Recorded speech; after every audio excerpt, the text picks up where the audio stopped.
Laidą pristato Gefilus – draugiškiausias probiotikas. Vaikai ir teatras. Viską pasako šie du žodžiai. Pasigrožėkime ir susimastykite. Gal ir jūsų namuose auga neatskleisti talentai.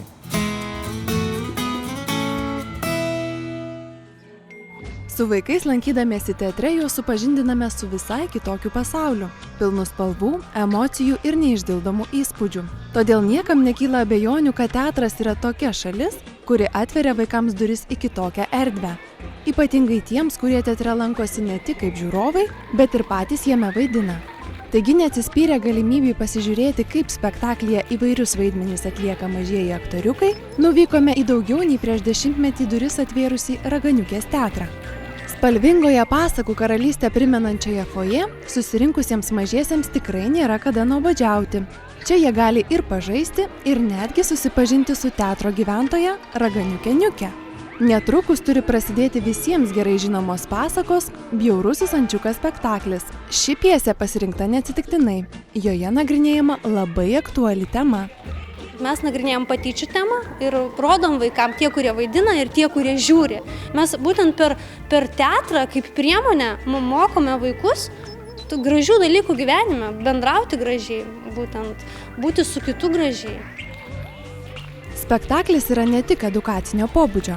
Vaikai, lankantis Raganiukės teatro akademiją, mokosi garsiai ir aiškiai kalbėti, šokti, vaidinti, pasitikėti savimi, bendrauti ir padėti vieni kitiems.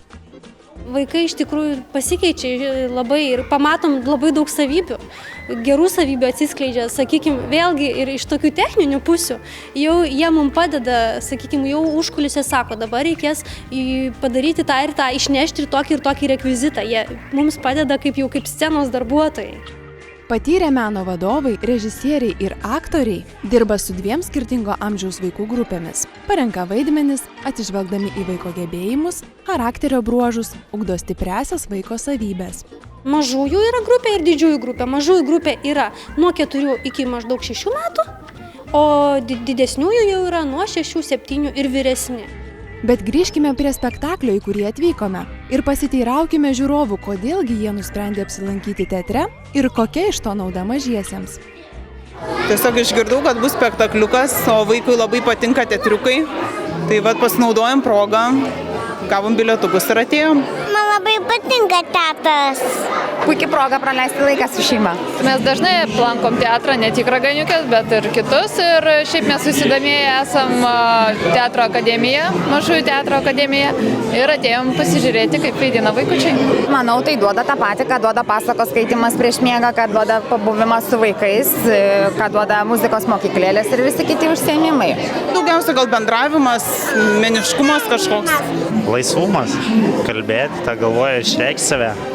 Ne vienas mažasis teatro lankytojas, stebėdamas savo bendraamžių pasirodymą scenoje, prasitarė, kad taip pat norėtų suvaidinti vieną iš labiausiai patikusių personažų. Norėsiu suvaidinti gal kažkokį liūtą suvaidinti norėsiu. Liūtą? Taip. Šitam spektakliui nėra liūto. Aš pati savo susivaidinsiu, kažkaip apsengsiu liūtų ir ateisiu į tą gaidys. O tu moki kaip gaidys padaryti? Ką galėtų? Gal katinėlė?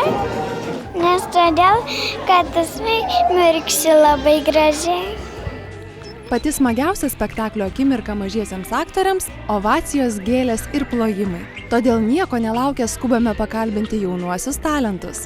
Man patiko vaidinti, man patinka, kad būčiau, kad aš vaidinu, ką nors sakau, ką nors pasakoju. Aš įsijaučiau į spektaklį. O kaip tai reikia padaryti? Įsivaizduot, kad čia viskas vyksta iš tikrųjų. Jaučiausi gerai ir buvo linksma. Raganiukės teatras mažųjų akademijoje ne tik moko vaikus aktorystės meno, bet ir turi turtingiausią Lietuvoje spektaklių repertuarą skirtą vaikams. Spektaklius rodome kiekvieną savaitgalį šeštadieniais ir sekmadieniais. Per mėnesį teatre parodome apie 12 spektaklių ir galime pasigirti, kad turime įvairių spektaklių, įvairių žanrų, įvairaus amžiaus grupėms skirti spektakliai. Prie spektaklio aprašymų net nurodome, kokio amžiaus vaikams jisai skirtas. Patys mažiausi teatro žiūrovai laukiami atšventę 2 metukų gimtadienį. Jiems adaptuoti spektakliai yra ypač populiariais tapę Katinėlis ir Gaidelis bei Pifo nuotykiai. Visą laiką kviečiame tėvelius, nes spektakliai yra ne vien tik tai vaikams, bet iš tikrųjų turi ko pasimokyti ir suaugęs žmogus. Taip kad labai gražu, kai į teatrą atsiveda tėvelis ar mamytė savo vaiką ir kartu žiūri, kartu stebi, kartu analizuoja, kartu kalba apie tą spektaklį. Taigi vėstantys orai visiems tėveliams puikiai galimybė pagalvoti apie apsilankymą su šeima teatre. Ne tik puikiai praleisti laiką kartu, bet ir pastebėti savo atžalą kitoje, jam neįprastoje aplinkoje. Ką gali žinoti, galbūt šalia jūsų sėdi ne žiūrovas, o labai talentingas aktorius.